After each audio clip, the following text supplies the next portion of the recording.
Hello guys, lunch tayo guys. Ulam natin no, taho. Sinigang na bangus. Chili oil na sausawan. Tara, kain tayo.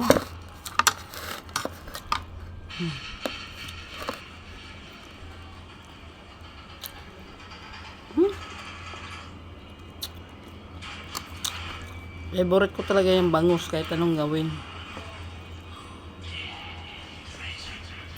Basta sinigang, nako. Kain talaga ako niya marami. Paborito ko pa yan. Nako, magkakamay pa ako niyan. Tara guys, kain tayo guys. Oh. Gulay yan guys. Sana. Panginantay nyo dyan. Kamayan na to.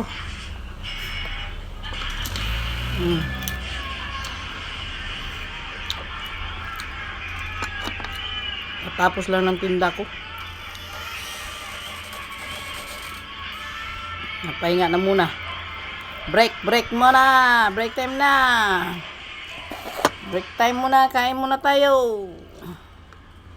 Tara guys, kain na.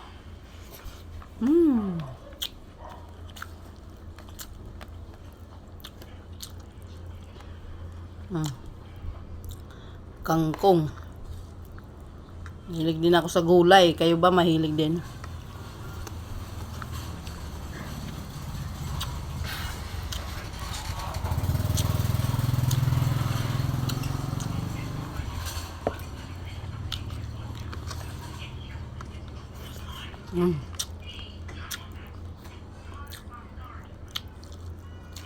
Kain na guys.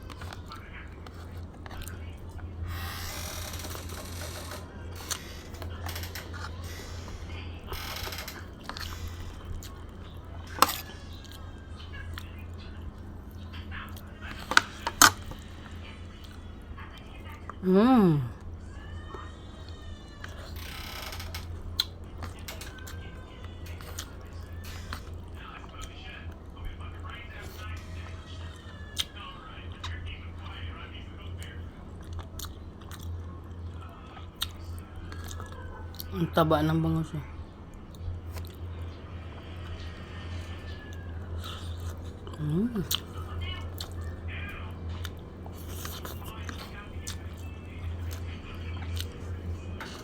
Gulay.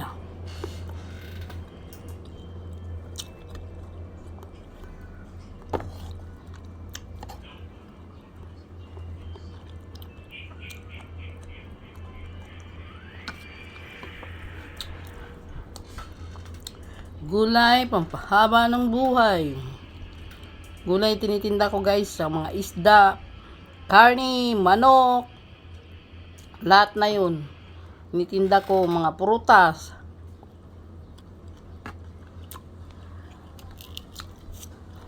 Kompleto yun lahat.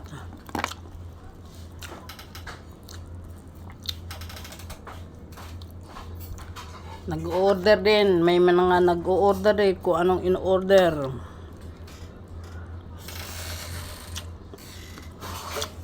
Pwede din kayo magpa-deliver.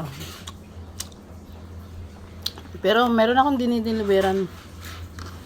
Kantin.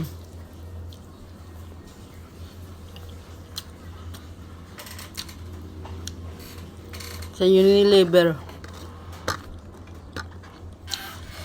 Kantin yun.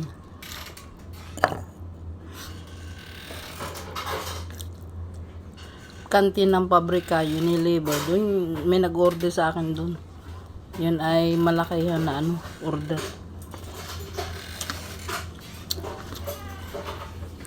Kaya kayo guys, willing kayo magpa-deliver sa akin or mag-order.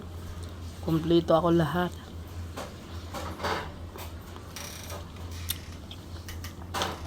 Mayroong gas, bigas, grocery. Ngayon ko lang na-share pala sa inyo. Lahat na kinakain ko, nanggaling yan lahat sa mga paninda ko.